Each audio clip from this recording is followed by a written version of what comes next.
요셉은 형들의 미움 때문에 하루아침에 이방 나라 애굽에 팔려가서 노예 신세로 전락을 합니다. 지금까지는 12아들 중에 가장 사랑받던 아들이요, 꿈을 꾸던 아들, 희망에 벅찬 그런 아들이었습니다. 요셉이 아버지 집에서는 왕자같이 살았습니다. 그런데 어느 날 갑자기 하루아침에 그는 애굽의 노예로 팔려갔고 종처럼 남의 집에 팔려갔으니 요셉이 받은 충격이 얼마나 컸겠습니까? 환경과 신분의 변화는 사람에게 충격을 줍니다. 갑자기 환경이 바뀌면, 주인이 됐다 종이 되면 굉장한 충격을 받게 됩니다. 그래서 대부분의 사람들은 그 충격 때문에 전신마비가 되기도 하고 쓰러지기도 하고 잠을 못 자고 정신병에 걸리기도 하고 폐인이 되는 것이 보통 사람들입니다.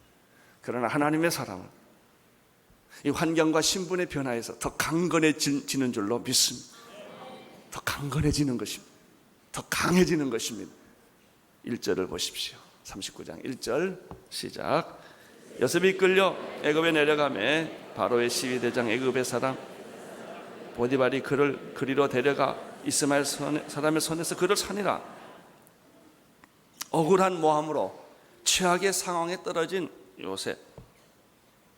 지금 요셉은 아무도 구원할 자도 없고 도와줄 자가 없습니다. 주변에 사람이 하나도 없죠. 요셉의 미래는 지금 닫혔습니다. 무슨 일이 일어날는지, 요셉의 운명은 어떻게 될는지, 바로 이 시점에는 요셉 자신도 전혀 예측할 수 없는 깜깜한 밤 한중이 됐어요. 우리 인생에는 이런 일들이 가끔 부딪혀집니다. 여기서 우리는 자연스럽게 두 가지 질문을 할 수가 있습니다. 왜 이런 일이 일어났을까? 요셉이 뭘 잘못했기에 아닌 밤에 홍두깨식으로 갑자기 왜 이런 일이 일어났냐 이거예요. 그 해답은 요셉에게 있지 않습니다. 어떤 때 고난의 해답이 여러분에게 있지 않아요. 하나님에게 있습니다. 근데 하나님이 좀 한 말씀만 해줬으면 괜찮을 것 같아요. 요셉아, 이게 다 총리 대신 될 각본이다. 이렇게 미리 한마디만 해줬어도 13년이 아니라 100년도 기다릴 수가 있을 거예요. 하나님은 그런 말씀 없어요. 그리고 고난의 한밤중에 우리를 던지시는 거예요. 요셉이 바로 그랬습니다. 결과적으로 보면 이것이 30세, 약관 30세, 그 당시에 천하를 호령하던 이방 나라 애굽의 총리 대신이 될 하나님의 섭리였는데 요셉은 그것을 알 까닭이 없습니다. 여러분, 우리는 가끔 인생을 살아갈 때 왜 그 사람이 죽어야 하는지, 그렇게 의롭고 착한 사람이 왜 고난을 겪어야 하는지 해답이 없을 때가 있습니다. 그러나 여러분 믿으십시오. 하나님의 섭리가 있다는 것입니다. 하나님의 손길이 거기에 있다는 사실을 믿을 때 우리는 그 고난과 역경과 어려움에서부터 벗어날 수가 있는 것이죠. 또 하나 이제 우리는 이런 질문을 해요. 왜 하필이면 애굽의 바로의 왕 시위대장 보디발의 집에 팔려갔냐? 그 수많은 집이 있는데, 그 수많은 가능성이 있는데 왜 하필이면 그 집에 갔을까? 그것도 그 이유가 보디발에게 있지 않습니다. 그 이유도 하나님에게 있습니다. 그것이 바로 바로 왕을 만날 수 있는 끈이 되기 때문에, 연결점이 되기 때문에 하나님이 그렇게 하셨다고 하는 사실입니다. 우리는 여기서 하나님의 보이지 않는 섭리와 경륜, 예정이라고 그럴까요? 이런 것들을 보게 됩니다. 기계적인 예정론은 없습니다. 모든 섭리와 예정은 그리스도 안에 있는 것입니다. 여러분, 당신이 지금까지 지나온 모든 과거는 한 가지 해답뿐이에요. 예수 만나기 위하여. 내가 예수님을 만나서 구원받기 위하여 지금까지 모든 성공과 실패와 모든 좌절과 모든 것들이 다 있었던 거예요. 그래야만 그 사건이 의미가 생겨요. 병들었던 거 다 의미가 있는 거예요. 예수님을 만나기 위하여. 그러면 앞으로 나의 인생의 모든 미래는 무엇입니까? 예수를 위하여. 여러분이 앞으로 얼마나 살지 몰라요. 여러분이 얼마나 부자가 될지 몰라요. 얼마나 성공할지 몰라요. 그러나 그 모든 이유가 뭐냐? 여러분이 결혼하게 될지도 몰라요. 애기 낳게 될지도 몰라요. 그 모든 이유가 뭐냐? 예수를 위하여. 예수 만나기 위하여 내 과거가 있었고 예수를 위하여 내 미래가 있는 것이죠. 그렇게 생각하면 세상은 내 거요. 인생은 그렇게 재미있고 흥분이 되고 신나고 가치 있는 것입니다. 사형리 전도지에 보면 제1원리를 여러분이 다 아실 것입니다. 하나님은 당신을 사랑하시사 당신의 생애를 위하여 놀라운 계획을 가지고 계십니다. 이것은 창세기에서부터 계시록까지 나오는 성경 모든 전체 요점이에요. 요약이에요. 하나님은 당신을 사랑하십니다. 당신의 생애를 위하여 하나님은 어떤 계획을 가지고 계십니다.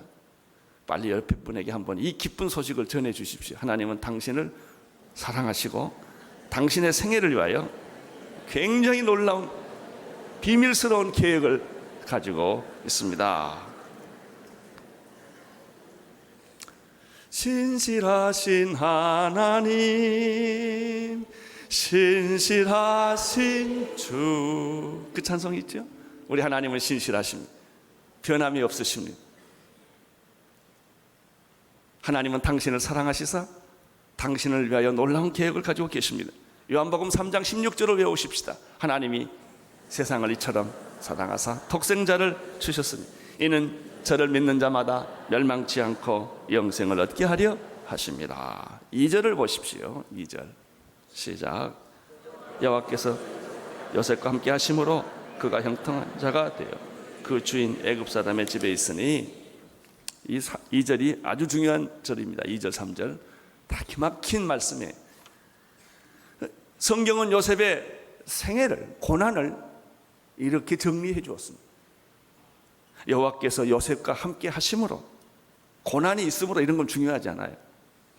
무엇이 고난이냐? 하나님이 없는 게 고난이고 무엇이 축복인가? 고통스러운 게 아니에요. 고통스러운 게 저주가 아니에요. 하나님이 없는 게 저주요. 하나님이 함께 하시면 그게 축복입니다. 요셉의 형편과 신분의 변화는 기막힌 고통이에요. 그러나 축복이 무엇입니까? 하나님이 누구와 함께 하심으로? 요셉과 함께 하심으로 그가 뭐해요? 형통한지라. 하나님의 사람의 특징이 여기 나타납니다. 하나님의 사람의 특징은 무엇입니까? 하나님이 날마다 순간마다 그와 동행한다는 것입니다. 그걸 가리켜 임마누엘이라고 그러는, 하나님은 나와 함께 계시다. 임마누엘의 믿음, 임마누엘의 신앙. 우리와 함께 계시는 하나님, 우리 가정과 함께 계시는 하나님, 내 자녀와 함께 계시는 하나님, 우리 민족과 함께 계시는 하나님. 할렐루야. 하나님은 여러분의 하나님이신 줄로 믿습니다. 나는 너의 하나님이 되겠고 너는 나의 백성이 되리라. 너는 내 자녀가 되리라. 나는 내 하나님이 될 것이다. 할렐루야. 하나님이 우리와 함께 계시면 우리가 두려워할 것이 뭐가 있겠습니까? 살아도 좋고 죽어도 좋고 실패해도 두려워하지 않습니다. 병들어도 그것은 문제가 되지 않아요. 왜? 하나님이 나와 함께 계시기 때문에. 오늘 2절에 하나님은 요셉과 함께 하였으므로 그가 형통하였더라. 하나님과의 동행은 곧 만사 형통이라는 공식이 나와요. 하나님이 함께 계시면 날마다 순간마다 하나님이 당신의 삶의 주인이 되시면, 당신을 주관하고 통치하고 계시면 당신은 무엇을 하든지 만사 형통할 것이다.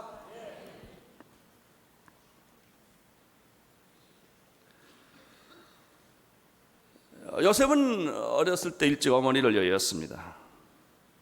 그렇지만 요셉이 놀라운 사실은 어렸을 때부터 하나님과 동행했다는 것이죠.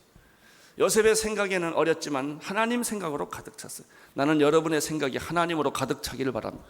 가장 위대한 사상은 하나님을 생각하는 거예요. 하나님을 생각하는 것보다 더 위대하고 더 높고 더 큰 사상은 없습니다. 그가 하나님을 생각했기 때문에 정직한 성품을 가질 수가 있었습니다. 정직한 성품을 가지고 있었기 때문에 그는 순결한 삶을 살 수가 있었습니다. 그리고 순종하는 삶을 살 수가 있었습니다.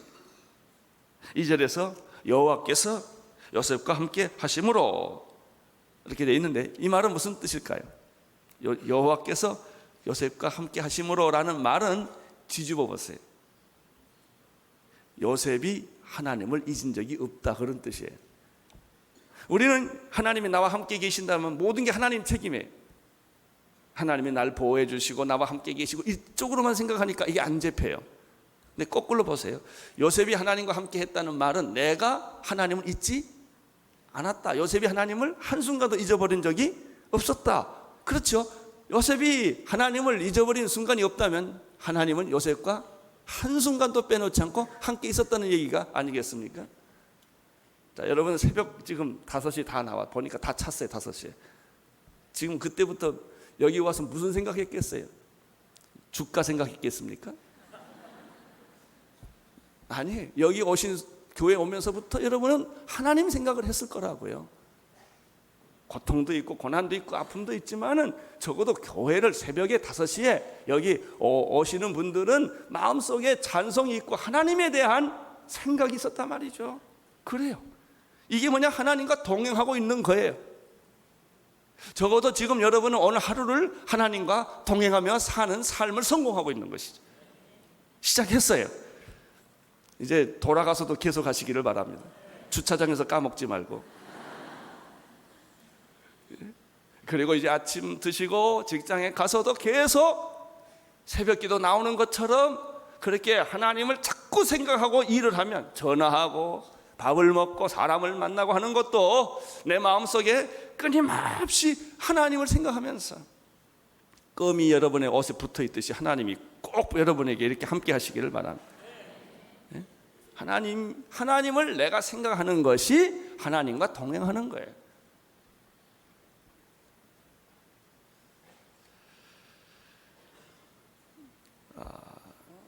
하나님과 동행하는 삶의 결과는 무엇입니까? 만사형통이에요. 아주 간단합니다. 내가 하나님 생각하고 있으면 모든 일이 합력하여 선을 이루게 되며 무슨 일을 만나든지 만사형통하리라. 할렐루야. 그 무슨 일은 감옥에 들어갈 수도 있는 일이요, 그 무슨 일은 병들 수도 있는 일이요. 우리가 무슨 일을 만나든지 할 때 무슨 일을 항상 좋은 걸로만 너무 해석하니까 시험 드는 거예요. 내가 그렇게 기도했고 뭐 내가 그렇게 하나님을 섬겼는데 이 대가가 이게 뭐냐? 왜냐하면 여러분의 기준은 환경이 좋고 나쁘고 성공하고 실패하는 데만 관심이 있고 돈을 버느냐 못 버느냐 이런 데만 관심이 있기 때문에 하나님이 흔들리는 거예요. 그러나 내가 가난하든지 부하든지 어떤 형편에서든지 자족하기를 배웠노라. 내가 감옥에 있든지 내가 자유하든지 내가 죽든지 살든지 내 마음에 하나님이 가득 차 있다. 그게 만사형통이에요. 여러분, 그때 여러분은 고난을 이길, 병을 이길 능력이 내 안에 생기는 거예요. 죽음이 와도 두렵지 않는 것이죠. 만사형통이란 고난이 사라진 것이 아니라 고난을 뚫고 이길 수 있는 믿음과 넉넉히 이겨내는 믿음이 생긴다는 것을 의미합니다. 재미있는 사실은 요셉이 비록 애굽왕 바로의 시위대장 보디발의 집에 노예로 팔려갔지만 여호와가 함께 계시고 그 믿음이 그로 하여금 어떤 환경에서 만사형통했기 때문에 놀라운 사실은 노예였지만 주인처럼 살았다는 거예요. 그가 노예 신분이에요. 근데 성경을 보면 요셉은 주인같이 떳떳해. 내가 분명히 확신한 것 중에 하나는 요셉의 얼굴에는 비굴함이 없었을 것이다. 열등감이 없었을 것이다. 그 신분과 상관없이 그는 세상의 주인이에요. 그 사건의 주인이에요. 하나님을 믿으면, 하나님이 그와 동행하면 환경의 주인공이 된다. 만사는 믿음을 가진 사람을 중심으로 움직인다. 세상은 돈 있는 사람 중심으로 움직이는 것이 아니라 믿음을 가진 사람, 하나님과 동행하는 사람을 중심으로 역사는 움직이는 것이죠. 3절을 보십시오. 시작. 함께 하심을 보며 또 여호와께서 범사의 형통. 주인이, 요셉이 종이로 있는 그 주인이 요셉의 삶 속에서 하나님을 발견한 거예요. 나는 세상 모든 사람들이 여러분의 삶 속에서 하나님을 발견하게 되기를 바랍니다. 나는 여러분의 식구들이, 가정들이 당신을 보고 하나님을 생각하기를 바랍니다. 저 사람 속에는 하나님이 있다. 저 사람은 하나님과 동행한다. 모든 사람이 느끼는 그런 감정이에요. 그것이 바로 여러분의 삶이 되고 내 삶이 되기를 바랍니다. 교회라고 다 하나님 계시는 거 아니에요. 이 교회를 보니까 하나님이 살아계신 것 같다. 이게 중요한 거예요.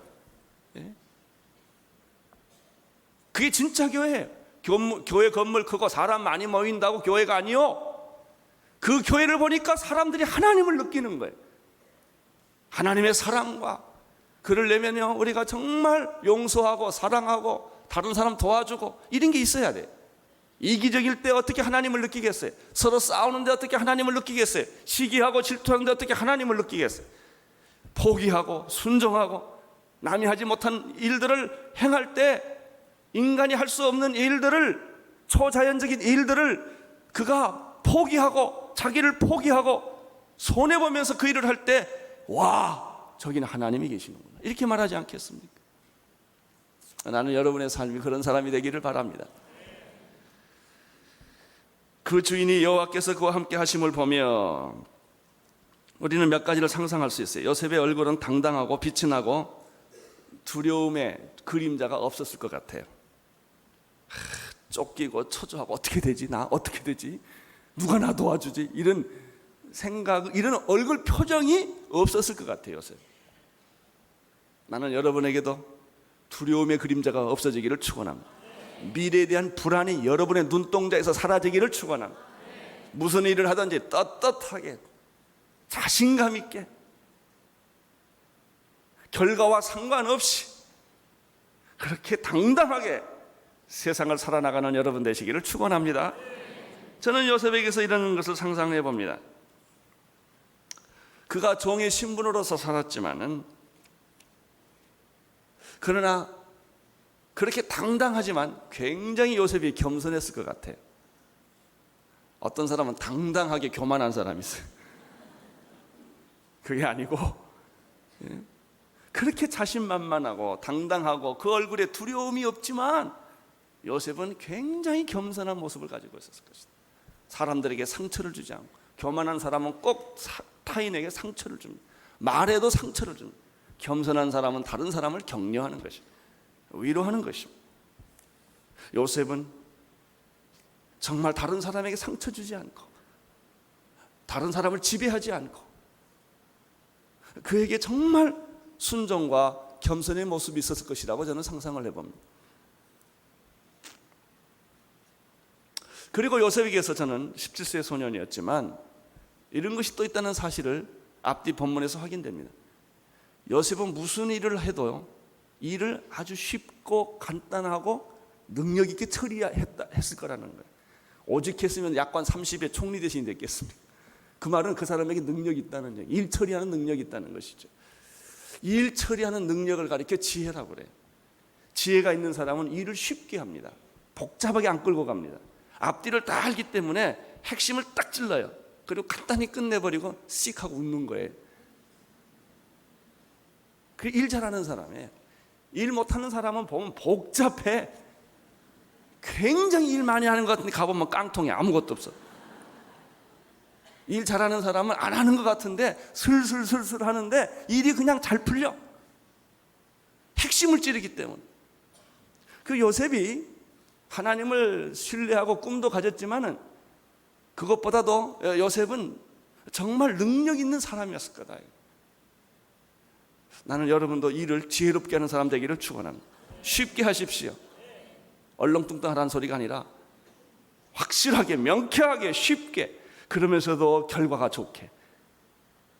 일 잘하는 사람이에요. 일 잘하는 사람은.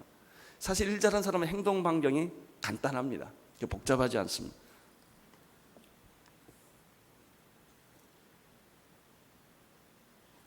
여러분, 이런 사람을 사랑하지 않을 사람이 어디 있을까요?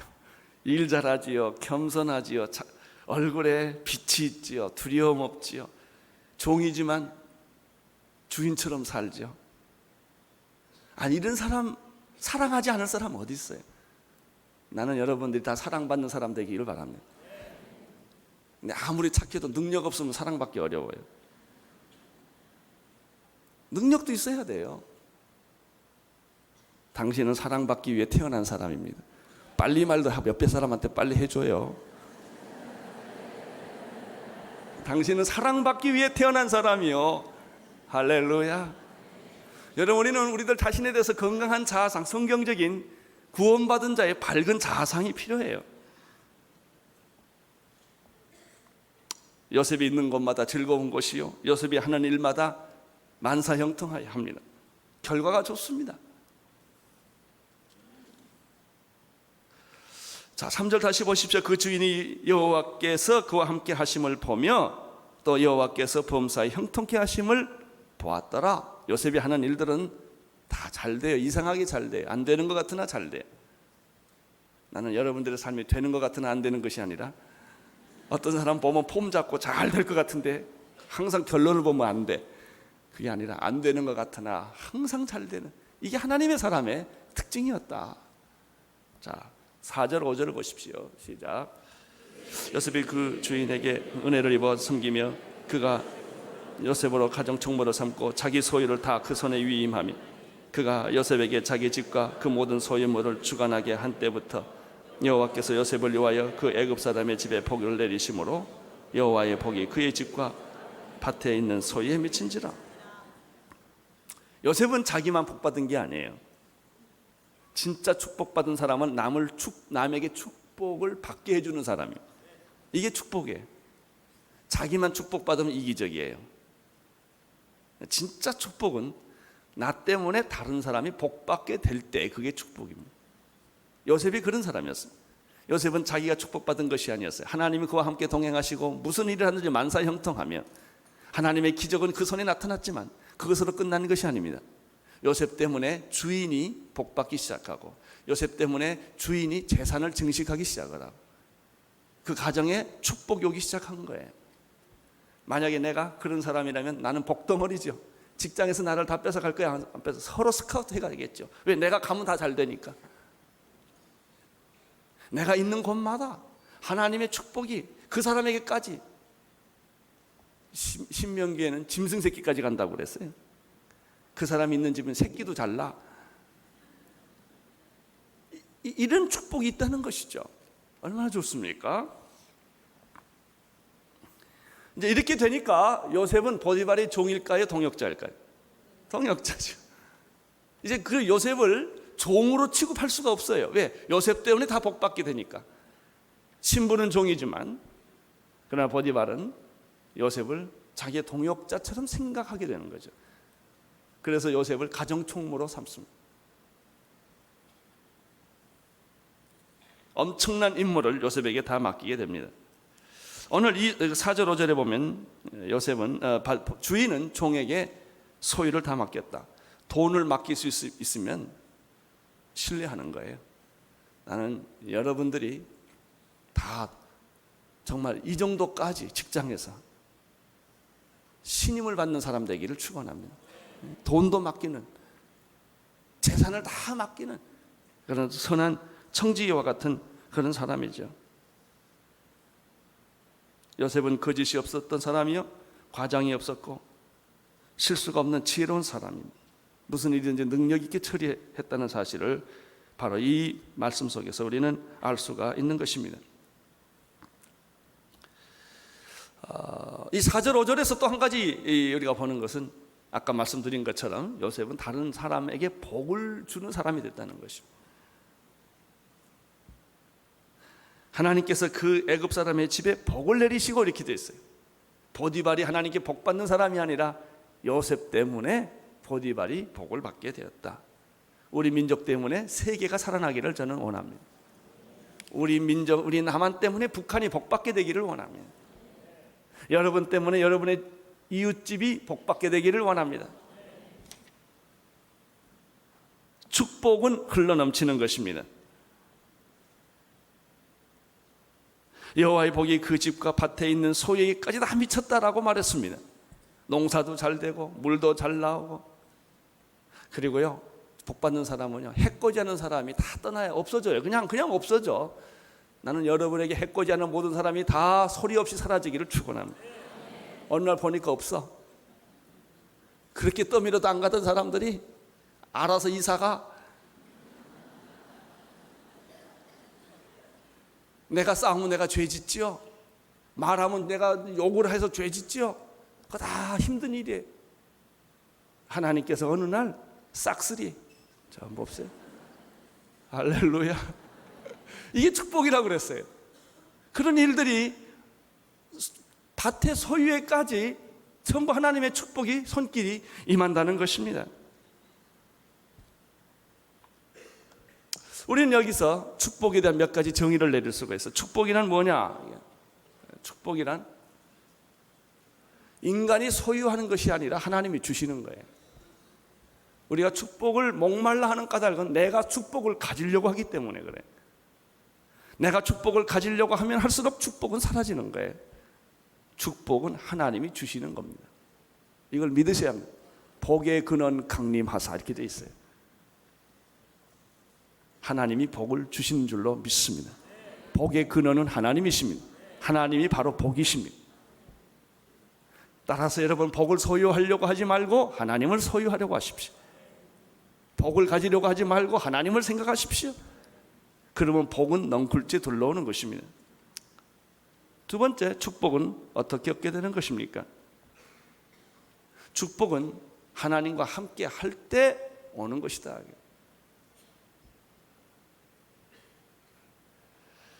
세 번째, 축복의 본질이란 뭐냐? 여기서 발견하는 것은 축복의 본질은 다른 사람을 축복받게 해주는 게 축복이다. 내가 축복을 받는데 다 복의 본질이 있는 게 아니에요. 그건 축복의 시작이에요. 근데 물론 나도 복을 안 받고 어떻게 남에게 복을 주겠습니까? 그렇죠? 그러나 진짜 축복의 결론, 본질은 다른 사람을 복되게 하는 데 있다. 축복받는 비결에 대해서 신명기 28장 1절 2절에 이렇게 기록하고 있습니다. 자막에 나오니까 잘 좀 같이 읽겠습니다. 자막에 시작. 내가 내 하나님 여호와의 말씀을 삼가 듣고 내가 오늘날 내게 명하는 그 모든 명령을 지켜 행하면 내 하나님 여호와께서 너로 세계 모든 민족 위에 뛰어나게 하실 것이, 내가 내 하나님 여호와의 말씀을 순종하면 이 모든 복이 내게 임하여 내게 미치리라. 복을 받는 비결이 여기 있어요. 첫째는 내 하나님 여호와의 말씀을 듣고, 두 번째는 이것을 다 지켜 행하면, 그리고 14절에 또 하나 있어요. 우상신을 섬기지 아니하면 하나님이 예비하신 모든 축복을 다 쏟아부어 줄 것이다. 하나님이 복을 주실 때 너로 세계의 모든 민족 위에 뛰어나게 해준다고 그랬어요. 우리가 축복이라고 하는 것은 단순히 어떤 물질을 받고 건강해지고 성공 이런 게 아니에요. 하나님이 그 이름을 뛰어나게, 모든 민족에게 그 이름을 뛰어나게 해준다고 말씀하셨어요. 이게 복이에요. 그리고 구체적으로 하나님이 약속하신 모든 축복들을 부어주리라. 그 축복들은 어떤 것이냐? 성경에 보면 아주 구체적으로 상세하게 설명하고 있는데, 신명기 28장 3절에서 13절에 보면 그 축복의 내용들을 아주 자세히 기록하고 있어요. 이 자막에 있는 성경 말씀을 함께 보면서 읽어보십시다. 3절부터 시작. 성읍에서도 복을 받고 들에서도 복을. 축복은 장소와 때가 없다는 거예요. 당신이 도시에 있으면 도시에서 받고 시골에 가면 시골에서도 복을 받는다. 4절. 내 몸의 소생과 자녀들이여 토지의 소산과 짐승의 새끼와 우양의 새끼가 다 복을 받을 것이며. 할렐루야. 5절 보십시오. 내 광조리와 떡반죽질이 복을 받을 것이며. 식당에 복이 있다고 그랬어요. 음식에 복이 있을 것이다.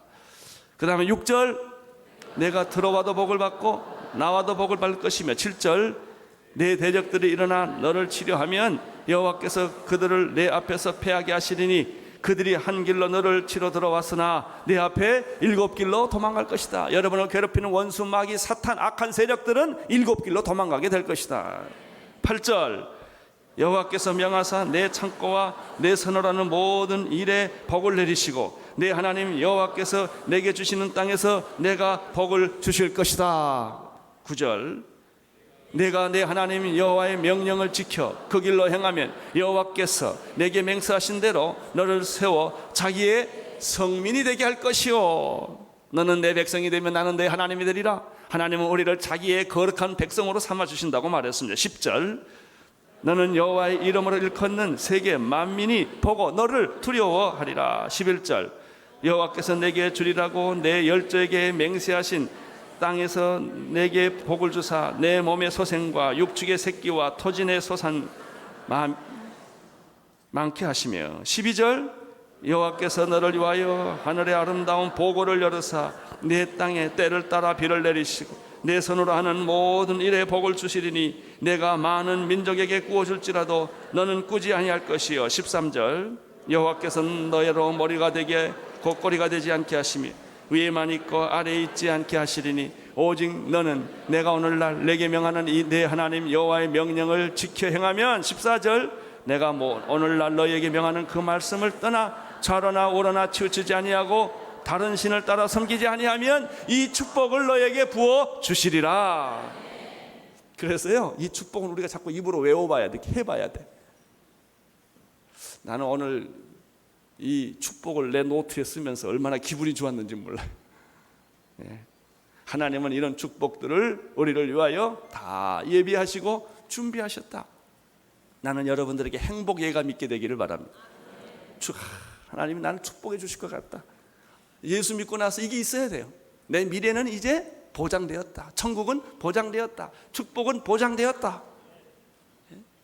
하나님이 나를 그런 사람으로 부족하고 내가 실수가 많고 사기성이 있지만 약간 배신을 잘하는 자이지만, 그런 하나님은 그럼에도 불구하고 나를 그런 사람으로 만들어 주신다는 이 믿음이 오늘 이 아침에 여러분의 마음속에 성령님을 통하여 있게 되기를 축원합니다. 얼마나 좋아요. 가는 데마다 하는 일마다 하나님의 영광과 축복이 나타날 것이다. 나는 모든 사람에게 축복을 나누어 줄 수 있는 사람으로 하나님이 나를 부르셨다. 그랬을 때 내 직업이 얼마나 자랑스럽고 내 삶이 얼마나 자랑스럽고 우리의 존재 자체가 얼마나 영광스럽겠습니까? 바로 이것을 우리는 요셉을 통하여 보게 된 것입니다. 요셉에게 축복이 시작된다. 요셉은 종이 주인처럼 살게 된다. 주인에게 인정받는 사람. 나는 이것이 우리 크리스천의 이상이라고 생각합니다. 모든 그리스도인들이 이런 모습으로 직장에서 세상에서 살게 되기만 하면 세상은 변할 거예요. 이것이 세상을 변화시키는 그리스도인의 리더십입니다. 오늘 하나님의 축복이 여러분에게 함께 하시기를 바랍니다.